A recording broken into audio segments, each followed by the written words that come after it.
ഇങ്ങനെയുള്ളതിന് ക്ഷേത്രമെന്നിങ്ങനെ പറയുന്നതാണ്. അത് മാടൻ തമ്പുരാൻ എന്ന് പറയുന്നു, അല്ലെങ്കിൽ ഭദ്രകാളി എന്ന് പറയുന്നു, അല്ലെങ്കിൽ യക്ഷി എന്ന് പറയുന്നു, ദുർഗാദേവി എന്ന് പറയുന്നു, കരിക്കാളി എന്ന് പറയുന്നു. ഇതൊന്നും യഥാർത്ഥ ഈ പറയുന്ന ദേവതമാരുടെ യഥാർത്ഥ ഭാവമൊന്നും ഇങ്ങനെയല്ല. അവരെല്ലാം സാത്വികമായ ഭാവത്തോടുകൂടി മനുഷ്യരാശിക്ക് നന്മകൾ തരാൻ വേണ്ടി മാത്രം കുടികൊള്ളുന്ന ദേവസ്ഥാനങ്ങളാണ്. ഈ വെറുതെ പേര് വെക്കുന്ന, എനിക്കറിയാവുന്ന, ഞാൻ തിരുവനന്തപുരത്തുള്ളതാണ്, ഇവിടെ ഒരു ക്ഷേത്രത്തില് ഇതേ കണക്ക് ചെയ്തു കൊടുക്കുന്ന ഏർപ്പാടുകളുണ്ട്. അവിടെ ദുർഗാദേവി എന്നൊക്കെയാണ് പറയുന്നത്.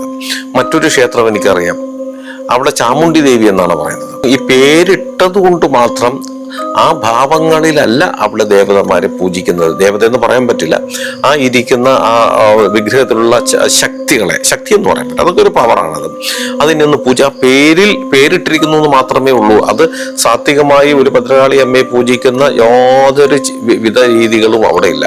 അങ്ങനെയുള്ള നിവേദ്യങ്ങൾ പോലുമില്ല. അങ്ങനെയുള്ള മൂലമന്ത്രങ്ങളോ ധ്യാനങ്ങളോ ശ്ലോകങ്ങളോ ഒന്നുമല്ല. അതായത് സത്യസന്ധമായി പ്രവർത്തിക്കുന്ന, അല്ലെങ്കിൽ മനുഷ്യരാശിക്ക് നന്മകൾ തരുന്ന ദേവിയുടെ ആ രൂപഭാവങ്ങളോ ആ മന്ത്രമോ ശ്ലോകമോ ധ്യാനമോ ഒന്നുമല്ല അവിടെ പറയുന്നത്.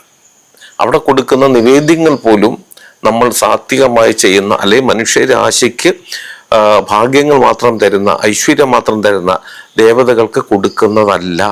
അവിടെയെല്ലാം ഈ പറഞ്ഞതൊക്കെ കോഴിയെ വെട്ടി ഒഴിക്കുക, മറ്റു മൃഗങ്ങളെ വെട്ടി ഒഴിക്കുക, കള്ള് വെച്ചു കൊടുക്കുക, മീന് പൊരിച്ചു കൊടുക്കുക, മീന് കരിച്ചു കൊടുക്കുക, ഫ്രൈ ആക്കി കൊടുക്കുക, ഇങ്ങനെയൊക്കെ ഒരുപാട്. അവിടെ നിൽക്കുന്ന പോറ്റിമാര് പോലും, പോറ്റിയെന്ന് പറയാൻ പറ്റില്ല, ആ പൂജയ്ക്ക് നിൽക്കുന്നവര്. പിന്നെ മദ്യം കൊണ്ടു കൊടുക്കുക.